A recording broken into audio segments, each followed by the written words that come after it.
Create a tulips with me using fuzzy wire. Here are the materials that we need. 8 pieces of fuzzy wire, 4 pieces of fuzzy wire, 1 flower wire, glue gun and glue stick, flower tape, and scissor. Ang unang parte ay ang paggawa ng petals. Kumuha ng fuzzy wire at tupiin ito ng 2 beses. Kumuha ulit ng isa at isulot ito sa gitna.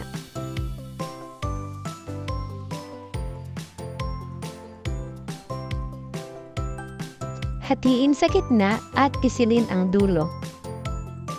Pagkatapos ay kailangan natin itong ikutin ng 3 beses. Ngayon, ibaba naman natin ito at pisilin ang dulong parte.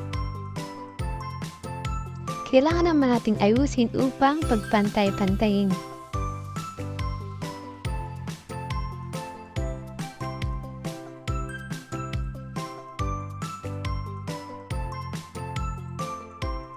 Kumuha ng isa sa mahaba at ipaikot ito sa dulo. Kailangan itong magmukhang ganyan upang magmukhang petals.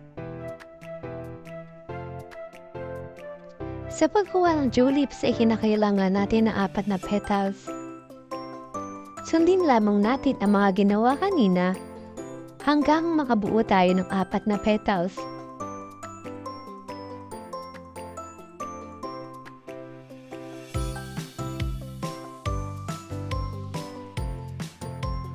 So ayan guys, nakagawa na tayo ng 4 na petals. Lalagyan naman natin ito ng hubog. Gamitin ang hindalaki at hinduturo. Lagyan ng pwersa sa ilalim upang magmukhang upuan.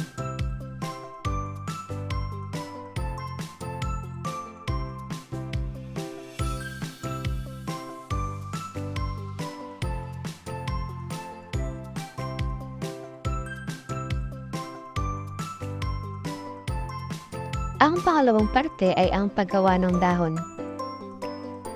Kumuha ng isa, tupiin. Kumuha ulit ng isa, isulot sa gitna at tupiin ulit sa gitna. Pagkatapos, ikutin natin ito. Ngayon, ibaba naman natin. Ayusin ang mga wire upang magmukhang dahon.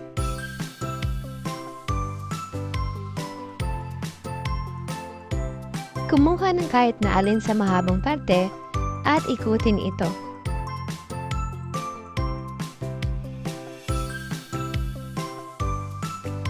Ulitin lamang ang mga proseso kanina upang makagawa tayo ng 2 dahon.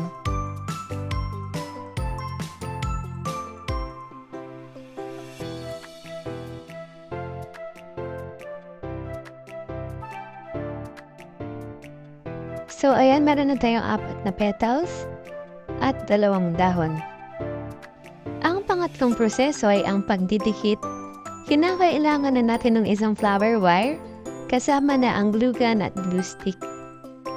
Kailangan natin pagdikitin ang 2 petals. Pagkatapos ay kailangan natin itong patuyuin. Kasunod naman, lagyan naman ng glue stick ang gitna at ilagay na ang flower wire.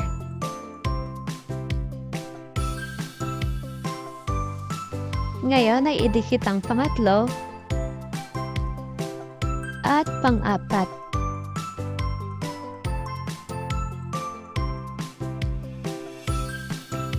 Bigyan ito ng oras upang patuyuin. Ang huling parte ay ang paglalagay ng flower tape at dahon. Simulan ang pagtitape sa taas.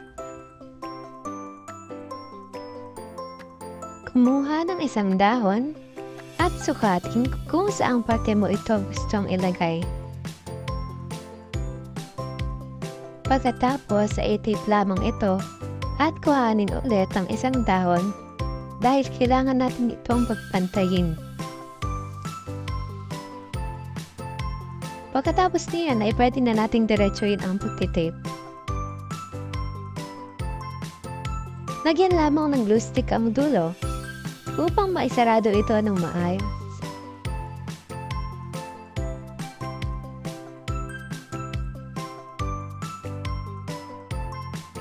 Ayusin lamang ang ginawang dahon.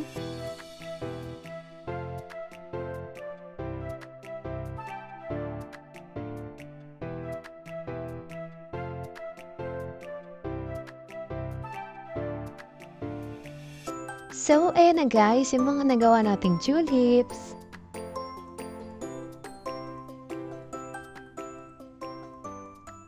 Okay na to.